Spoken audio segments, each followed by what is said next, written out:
오늘부터 요한일서의 말씀을 여러분에게 전하겠습니다. 요한복음이라든가 그리고 요한 1, 2, 3서 대부분 앞에 요한이란 말이 나왔죠. 또 요한계시록도 있고요. 보통 이러한 글들은 성경은 사도 요한이 우리에게 쓴 글이라고 말을 해주고 있습니다. 요한일서도 그렇고요. 특별히 요한일서는 편지인데 누구를 대상으로 썼냐면 여러분 지금의 터키 아시죠? 특히 이제 에베소 중심에 있는 그런 소아시아 교회들 대상으로 이 편지를 보냈습니다. 요한은 이 편지를 통해서 여러 가지의 교훈, 하나님의 말씀을 전하는데 특별히 이제 그 이단에 대한 경고, 그러니까 성경을 잘못 가르치는 그런 자들에 대한 경고의 내용이 담겨 있고요. 특별히 그들은 예수님을 왜곡하고 부인합니다. 대부분의 이제 이단의 특징은 다 예수님과 연관이 있죠. 자, 예를 들면 예수님께서 사람으로 오셨다는 것도 부정하고, 또 예수님이 그리스도이신 것, 또 예수님이 하나님의 아들이라는 것도 인정하지 않아요. 또 그들은 이런 면뿐만 아니라 잘못된 구원관도 가지고 있어요. 자, 예를 들면 이제 죄를 지어도 자신들의 구원에 있어서 전혀 문제가 되지 않는다라고 말을 합니다. 자, 이런 사람들은 우리가 자주 들었죠. 영지주의자들이라 그래요. 영지주의자들. 그러니까 이제 영지주의라는 것은 이제 영적인 지식을 추구하는 사람들이다. 이제 그들이 그것을 알고 있는데 이것을 통해서 자신들이 구원을 얻는다. 이제 그런 내용인데요. 이들은 굉장히 여러 가지 많은 그 잘못된 교리들이 많이 있어요. 그런데 이제 아주 핵심적인 것만 또 그들이 주장한 좀 더 중심적인 것만 이제 살펴보겠는데요. 좀 더 이 부분을 우리가 이야기하면요. 그들의 주장은 영은 혹은 영혼은 선해요. 근데 육체 혹은 몸은 악하다고 가르쳤어요. 그 결과 여러 가지 문제를 낳았죠. 첫 번째는 여러분, 예수님이 하나님의 아들이, 그 영이신 하나님의 아들이 사람의 몸을 이렇게 가지고 오셨잖아요. 앞서 이야기한 것처럼 그들은 몸을 악한 것으로 보기 때문에 예수님이 사람의 몸을 가지고 오셨다는 걸 도저히 인정할 수 없는 거예요. 부정하는 거죠. 결국 이것은 예수님이 실제로 오셨다라고 말하지 않을 뿐만 아니라 예수님의 사역과 예수님의 십자가의 죽음과 부활, 이 모든 것들을 어때요? 다 부정하게 만든 거예요. 황당하죠? 이런 사람도 있어요. 결국 이제 다른 예수를 믿게 하고 또 예수님과 교제하지 못하게 하는 그런 엄청난 일을 그들이 저질렀던 걸 볼 수 있습니다. 두 번째 나쁜 결과는 뭐냐면 이제 몸이 약하기 때문에 이제 육체가 선하지 않다 그렇게 생각하고 있기 때문에 우리가 몸으로 죄를 저질러도 어때요? 괜찮아, 문제 없어, 이렇게 이야기하는 거죠. 결국은 이제 하나님이 우리에게 요구하시는 계명이 있잖아요. 예를 들면 십계명을 지키라, 하나님을 사랑하고 이웃을 사랑하라, 이런 구체적인 이러한 계명들도 어때요? 지키지 않아도 된다, 이런 그런 어떤 결과까지 낳게 되는 걸 볼 수 있어요. 이제 뒤에도 보겠지만 하나님을 사랑하는데 형제는 사랑하지 않아도 된다, 이런 것이 되죠. 구체적으로 몸으로 행하는 그런 것들을 다 부정해 버리는 거죠. 결국은 예수님도 부정하게 되고 우리의 생활이라든가 신앙 전반적인 모든 것들을 부정하게 되는 거죠. 여러분, 잘못된 신앙을 가지면요, 그리고 우리가 잘못 배우면 우리가 예수님을 잘못 믿을 뿐만 아니라 우리의 삶에도 심각한 문제를 낳고 있어요. 지금 우리는 이제 그런 현실을 우리가 보고 있어요. 지금 이런 말도 안 되는 여러 기독교인이라고 하는 사람들이 저지르고 있는 행태를 보면요, 그들이 세력화되고 집단화되면서 교회뿐만 아니라 세상에도 악한 영향력을 끼치고 있는 것을 우리가 볼 수 있습니다.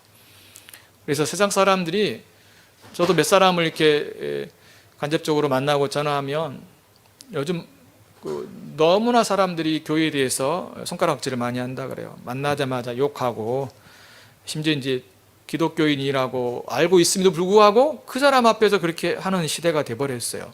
이전에는 예의가 있어서 그렇게 하지 않았는데 이제는 자연스럽게 이렇게 하죠. 손가락질하고 비웃고 이런 욕하는 상황들이 되었어요. 이런 점에서 우리가 어때요? 정말 우리가 바른 예수님을 믿고 있는가? 또 우리가 정말로 바른 신앙을 하고 있는가? 이제는 점검해 봐야 될 때예요. 하나님이 이단만 들춰내신 게 아니라 우리의 신앙들도 다 들춰내셨어요. 어떤 특정한 한 사람만을 지금 지칭하는 게 아니라 우리 기독교 안에 있는 이런 신앙들을 다 주님이 들춰내셨어요. 우리가 정말로 무엇을 믿고 있는지, 어떤 주님을 믿고 있는지, 우리가 정말로 어떤 생각을 가지고 정말로 이웃을 사랑하고 있는지, 이런 것들을 다 주님이 들춰내시는 거죠. 우리의 신앙이 정말로 바른지를 돌아볼 필요가 있다는 겁니다. 그런 점에서 이 요한일서도 지금 우리 시대에 하나님이 주신 말씀인 거죠. 사도 요한은 이 편지를 통해서 당신의 교회를 지키시길 원하신 거예요. 하나님의 교회를 이 거짓 교리와 교사들로부터 지키길 원하신다는 거죠. 우리도 이 말씀을 통해서 우리가 바른 진리 가운데 있는 것이 필요합니다. 오늘 1장을 살펴보겠는데 말씀의 제목은 이제 신자는 하나님과 이제 사귄다라는 제목입니다. 신자는 하나님과 교제한다는 거예요. 이것을 이제 삼위 하나님과 우리가 교제하는 건데 두 부분으로 우리가 설명할 수 있습니다. 먼저 생명의 말씀과 교제하는 거고요. 두 번째는 빛 대신 하나님과 이제 사귄다, 교제한다 그런 내용이에요. 자, 먼저 생명의 말씀과 사귀는 그 주제로 이제 말씀을 전합니다. 여러분 1절과 2절 보세요. 1절, 2절 제가 읽어볼게요. 태초부터 있는 생명의 말씀에 관하여는 우리가 들은 바요, 눈으로 본 바요, 자세히 보고 우리의 손으로 만진 바라. 이 생명이 나타나신 바 된지라. 이 영원한 생명을 우리가 보았고 증언하여 너희에게 전하노니 이는 아버지와 함께 계시다가 우리에게 나타나신 바 된 이시니라. 자, 여러분 지금 사도 요한이 어떤 한 분을 지금 소개하고 있죠. 자, 우리가 여기서 나온 생명의 말씀을 누구로 알고 있어요? 그렇죠, 예수님으로 알고 있어요. 그 예수님에 대해서 지금 요한이 증거하고 있어요. 먼저는요, 예수님은 생명의 말씀, 다시 말해서 우리에게 생명을 주시는 혹은 생명이시고 말씀이신 그분인 것을 여기서 말씀해 주고 있어요. 자, 이 말씀은 그 당시 헬라인들은, 헬라인이 그 로고스라고 하는데, 이 로고스란 말은 그 당시 사람들이 이런 우주라든가 만물의 어떤 뭐 근원, 원리 뭐 이렇게 이야기를 합니다. 물론 다른 의미도 있어요. 그런데 요한은 이 말씀을, 로고스를 예수님이라고 말을 하고 있고요, 또 이분을 하나님이라고 증거하고 있습니다. 2절에 보면 이는 아버지와 함께 계시다가 우리에게 나타내신 바 된이라겠죠. 하나님인 걸 알 수 있죠. 그리고 우리가 알듯이 요한복음 1장 1절에서 4절까지 보면 태초에 말씀이 계시니라. 이 말씀이 하나님과 함께 계셨으니 이 말씀은 곧 하나님이라. 그가 태초에 하나님과 함께 계셨고 만물이 그로 말미암아 지은 바 되었으니 지은 것이 하나도 그가 없이는 된 것이 없느니라. 그 안에는 생명이 있었으니 이 생명은 사람들의 빛이라. 자, 하나님이신, 하나님의 아들이신 이 말씀 로고스가 세상을 창조했다고 하고요, 그래서 이 세상이 예수님 때문에 있었고 또 우리도 예수님 때문에 존재하게 된 거죠. 자, 이것은 앞서도 이야기했던 것처럼 그분이 하나님이시고 또 세상을 창조했기 때문에 자연스럽게 그분은 창조와 함께 있는 게 아니라 이미 그분은 창조 전부터 계신 분인 거죠. 그런데 그분 안에 생명이 있었어요. 그걸 통해서 우리가 이제 생명을 얻게 되는 거죠. 그러면서 요한은 자신이 만난 그 하나님의 아들, 생명의 말씀을 직접 경험했다고 이렇게 소개합니다. 1절 보면요, 우리가 들은 바요, 눈으로 본 바요, 자세히 보고, 자세히 봤다는 건 실제로 목격했다는 거고요, 우리의 손으로 만졌다라고 하고 있습니다. 만졌다는 건 뭐예요? 실제 몸이 있는 거죠. 이게 보이는 것만이 아니라 실제로 만졌다는 것은 몸이 있다는 거예요. 사람으로 오셨다는 걸 여기서 볼 수 있죠. 앞서 말한 것처럼 헬라인들은 로고스를 우주라든가 만물의 어떤 원리로 생각했죠. 그러면서 이제 이 요한은 그분이 창조주라고 말할 뿐만 아니라 생명을 주시는 분인 것을 이야기하고 또 놀라운 이야기를 해요. 그분이 사람으로 오셨다라고 이야기를 하는 겁니다. 자, 이 말을 한 이유를 여러분 자연스럽게 알겠죠? 예, 당시 영주주의자들은 어때요? 예수님이 사람으로 오셨다는 걸 인정하지 않았잖아요. 네, 그걸 염두에 두고 지금 이야기하고 있는 거예요. 왜냐하면 교회가 이런 어떤 예수님에 대한 잘못된 이해에 빠질 수 있기 때문에, 혹은 그것으로부터 벗어나게 하기 위해서 이렇게 분명히 예수님이 사람으로 오셨다는 걸 내가 증인이다, 나는 볼 뿐만 아니라 직접 만져봤어, 이렇게 지금 주님이 직접 이야기하시는 거예요. 그러면서 우리라고 이야기하는 걸 보면 사도 요한 자신만이 아니라 다른 사도들도 동일하게 예수님을 목격했고 만났다, 우리가 증인이다 라고 지금 이야기한 거예요. 여러분, 증인이 있다라면 어떻게 더 이상 그거 부인할 수 없잖아요. 그렇죠? 그런데 이제 중요한 이야기를 여기서 합니다. 도대체 예수님이 사람으로 오신 그것이 우리에게 어떤 이유가 있느냐, 어떤 목적으로 있느냐, 단순히 이거를 우리가 교리적으로요, 예수님은 사람으로 오셨어, 그리고 나는 실제로 봤어, 이렇게 지식적으로만 이야기하는 게 아니라 이렇게 주님이 사람으로 오신 이유를 이제 이야기하는 거예요. 이게 굉장히 중요한 이야기죠. 자, 3절 보십시오. 우리가 보고 들은 바를 너희에게 전함은 너희로 우리와 사귐이 있게 하려 함이니 우리의 사귐은 아버지와 그의 아들 예수 그리스도와 더불어 누림이라. 자, 이제 이렇게 자신이 만난, 경험한 그분을 전한 이유가 있다는 거죠. 첫 번째는 뭐예요? 너희로 우리와 사귐이 있게 하려 함이니. 그러면서 두 번째는 우리의 사귐은 아버지와 그의 아들 예수 그리스도와 더불어 누림이라. 두 종류의 사귐에 대한 이야기를 하고 있죠. 첫째는 우리가 하나님과 사귀게 되었다는 거고, 두 번째는 우리끼리 서로 사귀게 되었다는 거예요.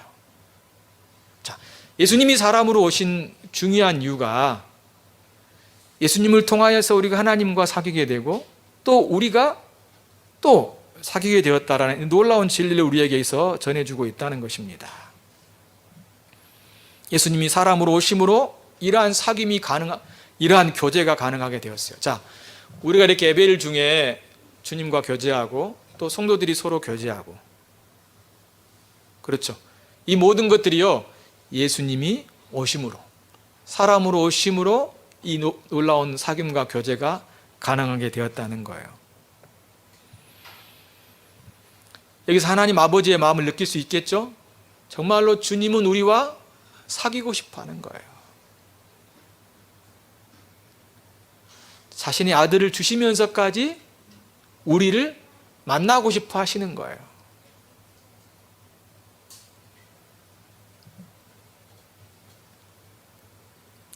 예수님의 성육신, 사람으로 오심을 통해서 우리는 하나님과 신자가 서로 교제하게 되었죠.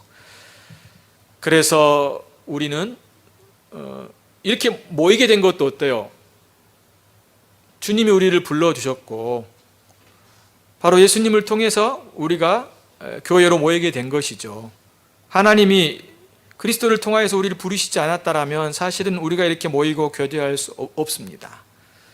그런데 주님 우리를 이렇게 불러주심으로 놀라운 은혜 가운데 거하게 된 것이죠. 자, 이 부분을 좀 더 살펴보면요, 먼저 예수님을 통해서 우리가 삼위 하나님과 이제 교제하게 되었는데요, 주님이 우리를 부르셔서 이제 주님과 우리가 사귀게 된 거죠. 주님과 대화하게 된 것입니다. 주님과 동행하게 되고 함께하게 되는 거죠. 자, 여러분, 주님은 우리에게 어떻게 말씀하실까요? 우리 아이들 한번 이야기해 보세요. 주님이 우리에게 어떻게 말씀하시죠? 무엇으로 말씀하시죠? 직접 음성을 들려줄까요? 성경으로 우리에게 말씀하십니다. 성경을 설명하는 설교를 통해서도 우리에게 말씀하셔요. 예수님을 통해서도 말씀하셔요. 그런데 결국은 다 성경을 통해서 하는 거예요. 그렇죠? 성경을 통해서만이 말씀하셔요. 그럼 우리는 어떻게 주님께 말을 할까요? 그냥 우리의 생각만을 말하는 게 아니라 성경을 통해서 배운 그 하나님의 말씀을 근거로 해서 주님께 기도하고 주님께 찬양하는 거예요. 여러분, 이건 딱 머릿속에 딱 여러분이 기억하셔야 돼요.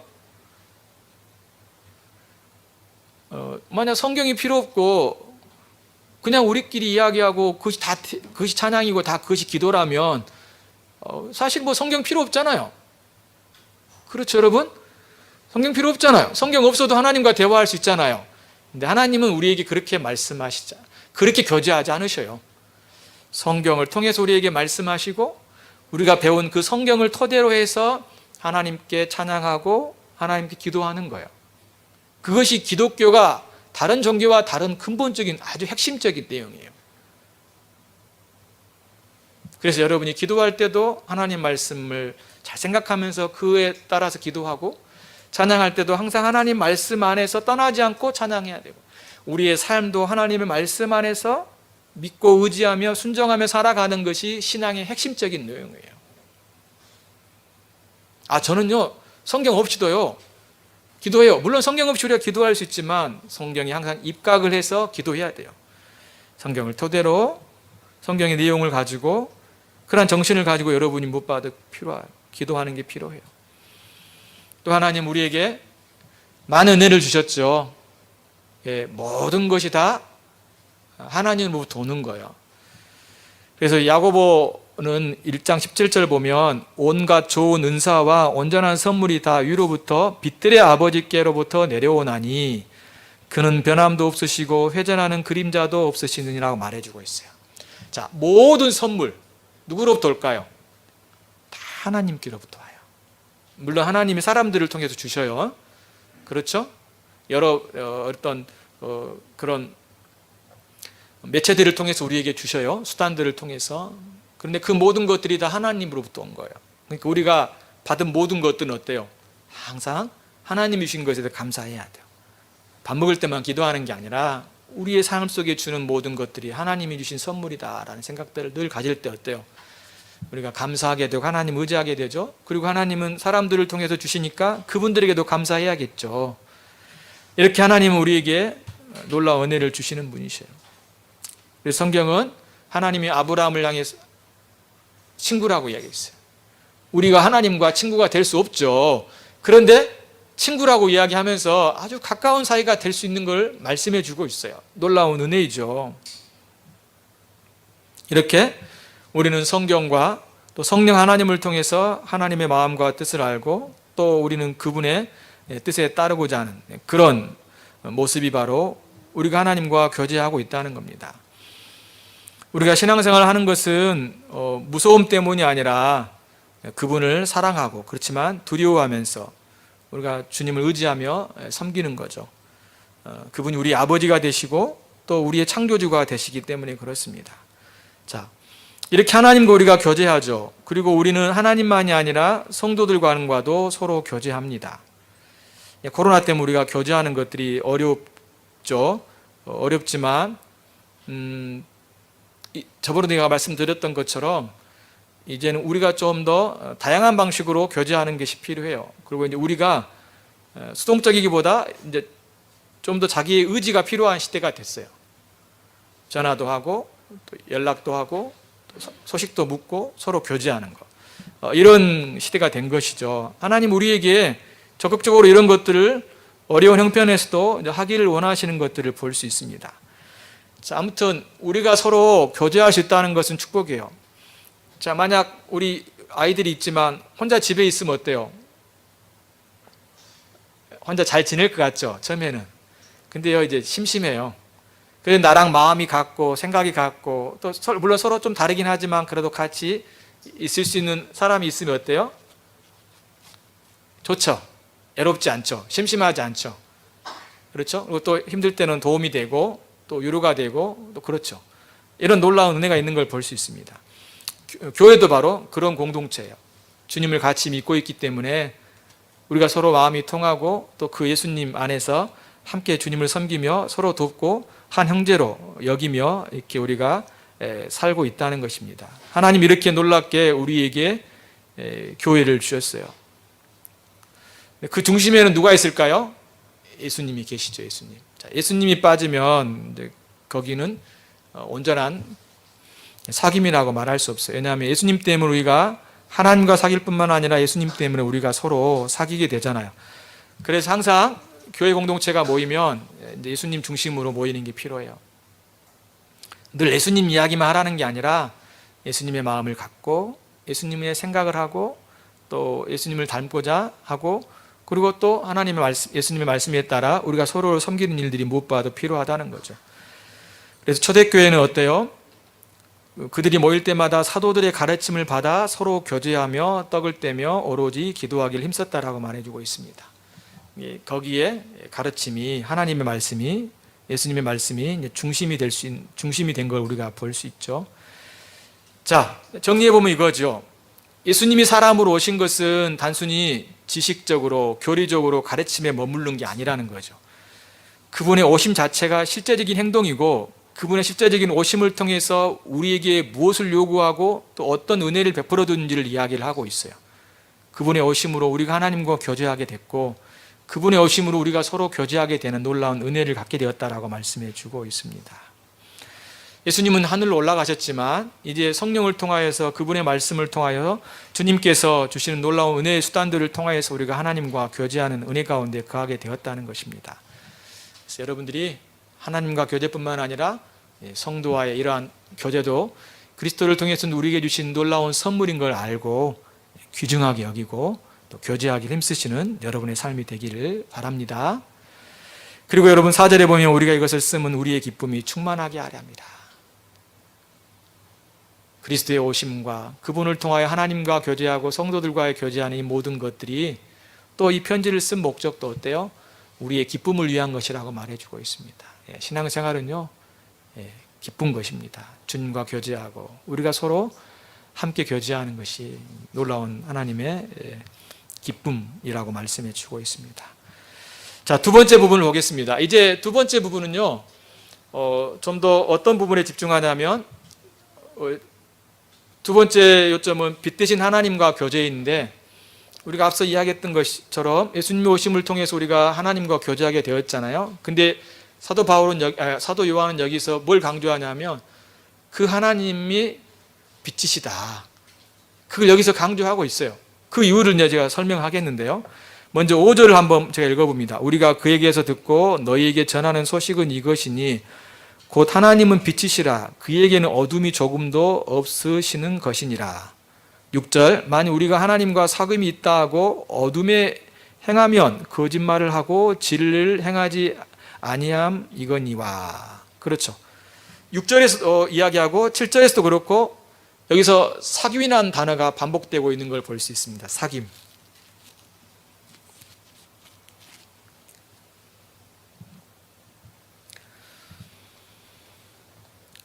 자연스럽게 이제 그 이유를 우리가 알 수 있겠죠. 이렇게 요한은요, 예수님을 통해서 하나님을 배우는데 그 하나님을 빛이시라고 소개하고 있습니다. 빛이시라는 이유는 어둠이 없다는 거죠.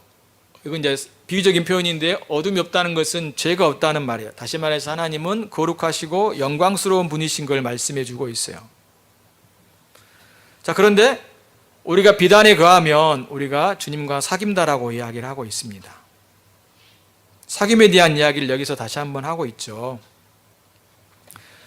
우리가 비단에 거하면 빛 대신 하나님과 사귀는데 그것은 또한 우리가 어둠 가운데 거하지 않는 것을 말씀해 주고 있습니다. 여러분 5절 6절에서도 방금 읽었던 것처럼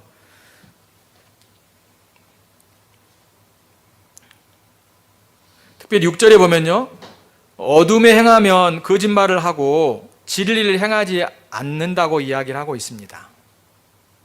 그러면서 우리가 빛 가운데 있으면 우리가 서로 사귐이 있다라고 7절에서 이야기를 하고 있죠. 근데 이제 이럴 수 있다는 거죠. 어떤 사람들이 죄를 지으면서 자신은 하나님과 사귀고 있다라고 말을 하는 사람이 있다는 거예요. 여러분 이게 누구를 염두에 두고 있는지 알겠죠? 영지주의자들. 영지주의자들은 몸으로 행하는 것은 죄로 여기지 않거든요. 몸으로 내가 죄를 지었더라도 그걸 죄로 여기지 않아요. 몸이 약하니까 전혀 문제가 되지 않는다는 거죠. 그런데 그러면서도 나는 하나님과 교제하고 있어, 빛 대신 하나님과 함께하고 있어, 이렇게 말하는 사람들이 있다는 거죠. 근데 그것이 불가능하다고 지금 여기서 말을 해주고 있습니다. 자, 어떤 문제점이 발생할까요? 그것은 그 자체가 거짓말이고 또 그 자체가 진리 가운데 살고 있지 않는다는 걸 보여주고 있어요. 왜냐하면 하나님은 빛이시니까.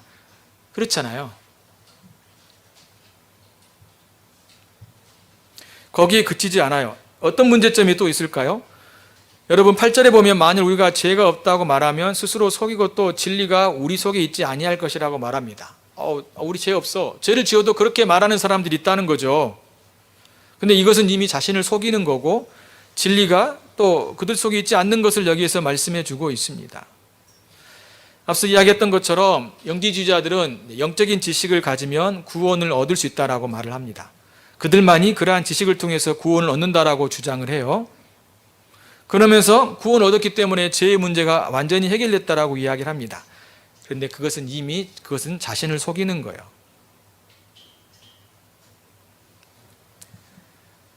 사실 억지 주장인 거죠.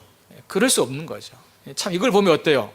이 잘못된 교리를 믿는다는 것은 굉장히 심각한 문제를 낳을 수 있구나, 이렇게까지 생각할 수 있구나, 이걸 볼 수 있습니다. 참 교리를 믿고 우리가 어떤 가르침을 잘못 따르면요 굉장히 위험합니다. 물론 우리는요, 사람은 죄성이 있기 때문에 우리의 사고 자체가 온전하지 못해요. 항상 우리는 편향적일 수밖에 없어요. 다시 말해서 한쪽에 치우친 생각을 가질 수밖에 없어요. 우리는 항상 그렇게 연약한 자라는 걸 여러분이 인정을 해야 돼요. 성경에서 말한 진리는 분명하지만 내가 혹시 내 생각과 내 주관들을 내세우면서 그것이 맞다라고 생각하는 것 중에는 성경의 진리와 다르게 우리는 이렇게 그릇된 생각들과 치우친 생각에 빠질 수 있다는 걸 늘 생각해야 돼요. 나는 무조건 맞아. 그건 여러분 성경만이 그렇게 말할 수 있어요. 여러분 스스로가 그렇게 말할 수 없어요. 성경이 말을 하고 그 성경을 가지고 진리라고 말한 건 맞지만 그렇지 않고 여러분의 주관과 생각이 맞다라고 늘 주장하는 것은 굉장히 위험한 거예요. 여러분 스스로가 나는 죄를 가진 죄성을 가진 사람이라고 인정하지 않는 거예요, 여러분. 그러니까 때로는 너무 지나치게 자기 주장을 하는 건요, 이게 굉장히 교만한 거고요. 그거는 자기 자신을 인정하지 않는 거예요. 굉장히 위험한 거예요. 이 영지주의자들이 이렇게 억지를 피우는 거죠, 억지를. 또 여러분 한번 10절 보세요. 만일 우리가 범죄하지 아니하였다면 하나님을 거짓말하는 이로 만드는 것이니 또한 그의 말씀이 우리 속에 있지 아니하느니라. 이렇게 자신이 죄인이 아니고 범죄하지 않았다라고 주장하게 되면 결국 하나님을 향해서도 거짓말하는 분으로 만드는 거예요. 그리고 그 사람들은 진리 안에 있지 않는 겁니다. 진리 안에 있지. 그러니까 우리가 죄에 대해서 부정하고 그리고 죄를 짓는 것에 대해서 전혀 자연스럽게 살아가는 이러한 모든 행태들은요 사실은 굉장한 신앙의 문제점을 낳게 되는 거예요. 자기 자신을 속이고 자신이 거짓말을 하고 하나님을 거짓말 장애로 만들고 그는 성경 안에 진리 안에 있지 않는 그런 삶을 살아가고 있다는 걸 여기서 보여주고 있다는 것입니다. 매우 심각하죠? 근데 이런 주장을 한 사람들이 교회 밖에서 이야기하는 게 아니라 교회 안에 이런 사람들이 있었어요. 그것들을 따르고 추종하며 사람들에게 유혹하고 넘어뜨리게 하는 그런 일이 있었다라고 말을 해주고 있습니다. 그래서 이 교회 성도들이 이것에 유혹하고 유혹에 빠지고 넘어지는 경우들이 있는 거죠. 자, 이러한 내용들은 여러분 그냥 그때만 일어난 일이 아니라 기독교 역사 속에 다양한 형태로 많이 나타났어요. 지금도 그래요, 여러분. 지금도 그래요. 자, 제가 몇 가지 예를 들어보겠습니다. 이런 예를 들면요. 심지어 죄를 용서받았기 때문에, 구원받았기 때문에 죄를 짓고 또 그것을 죄로 여기지 않는 사람들이 지금도 있어요. 여러분이 알고 있는 이단들도 있어요. 특별히 이제 구원파가 그런 일들 하죠. 또 복음을 전하기 위해서 사람들을 속여도 된다라고 말하는 사람들이 있어요. 교묘하게 많은 거짓말들을 하죠. 어떻게 하면 그들을 교회로 끌어오려고 하는 이런 신천지의 사람들도 있어요. 그것만 있을까요? 그렇지 않아요. 지금 우리는 그것들을 눈으로 목도하고 있어요. 우리나라 안에 일부 교회의 지도자들과 성도들이 비신앙적이고 비과학적이고 비상식적인 행동을 하고 있는 걸 볼 수 있어요. 목사들과 성도들이 함께 광장에 모여서 외치면서 정부의 지도자들을 향해서 함부로 말을 내뱉고, 그리고 사람들을 선동하고 많은 유언비어와 거짓말들을 비추고, 그러한 모든 행동들과 말들과 그러한 태도들을 보게 되면 거기에는 뭐가 없을까요? 예수님이 안 계셔요. 기독교 윤리가 없어요. 거짓말을 하고 말을 바꾸고 거친 행동들을 일삼습니다. 진리는 항상 진리답게 전달돼야 돼요. 진리는 항상 사랑으로 전달돼야 돼요. 진리는 아무리 그것이 반대 세력이 있을지라도 참 담대하게 전해야 되지만 거칠게, 그리고 사람들을 모독하면서 함부로 외치는 것은 우리가 할 기독교인들의 모습이 아니에요.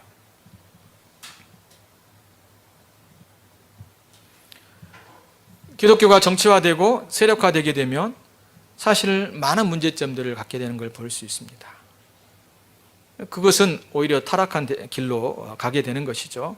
이것이 갖고 있는 위험성을 우리가 알아야 되는데, 우리가 믿는 사람들이 많을지라도 소위 말해서 정치화하기 시작하고 집단화되면서 뭔가를 행사하기 시작하는 것은 굉장히 교회가 위험한 거예요.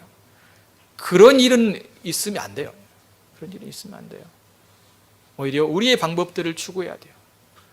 정당하게 이야기하고 글을 통해서, 아니면 지도자를 만나와 대화를 통해서 우리 의사들을 여러 다양한 방법들로 표출하는 것이 필요하겠죠. 예수 그리스도의 이름으로 지금 벌어지고 있는 일들을 보게 되면요, 소위 그들이 주장하는 정의를 외치지만 사랑이 짓밟혀지고 있다는 거죠. 예수님 뭐라고 말씀하셨어요? 이웃을 사랑하라는 큰 계명을 주셨어요. 그런데 그 계명이 사라져 버렸어요. 죄악이 난무한 시대가 되어버렸죠. 거기에는 하나님과의 사귐이 있지 않아요. 성도 간의 교제도 참된 교제라고 말할 수 없어요.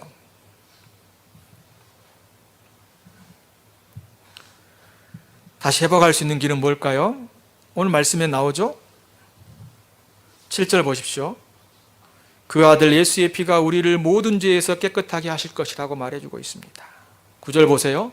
만일 우리가 우리 죄를 자백하면 그는 미쁘시고 우루우사 우리 죄를 사하여 우리를 모든 불의에서 깨끗하게 하실 거라고 말씀해 주고 있습니다.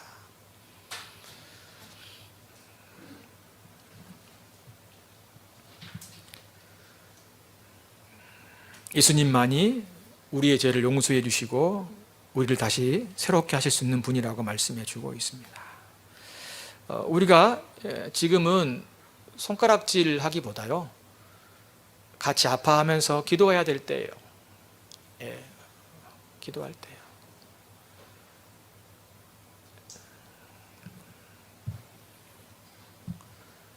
어느덧 교회가 잘못된 그런 신앙을 따라서 잘못된 예수를 믿음으로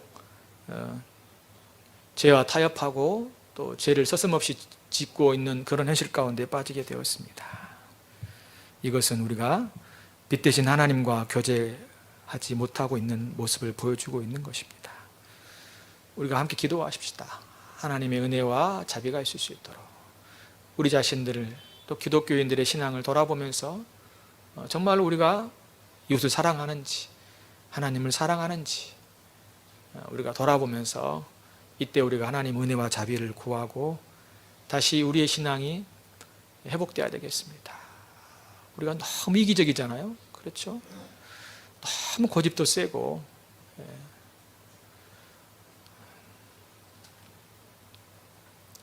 사람들 무시하고요. 그렇죠?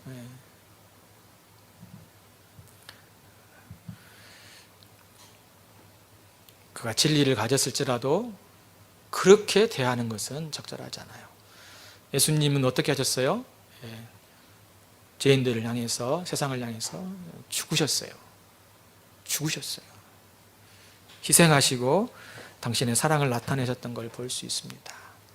그들과 대항하지 않으셨어요. 오히려 죽음의 길을 통해서 사람들을 구원하셨음을 볼 수 있습니다. 여러분, 우리가 이제 좀 더 침묵해야 될 때인 것 같아요. 오히려 하나님 기도하고 이웃을 더 사랑하고 우리가 또 하나님의 이 계명에 맞춰서 우리가 살아가는 것이 무엇보다도 필요한 때인 것 같습니다.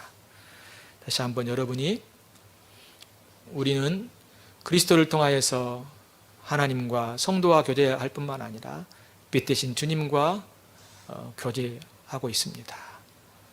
여러분이 빛 대신 주님과 교제한다면 죄를 멀리하시고 그리고 우리가 넘어지고 쓰러질지라도 다시 주님께 달려가서 그분의 은혜를 구하면서 다시 주님 주신 놀라운 회복을 통하여서 다시 빛 대신 하나님과 교제하는 은혜가 우리 안에 있어야 될 것으로 여겨집니다.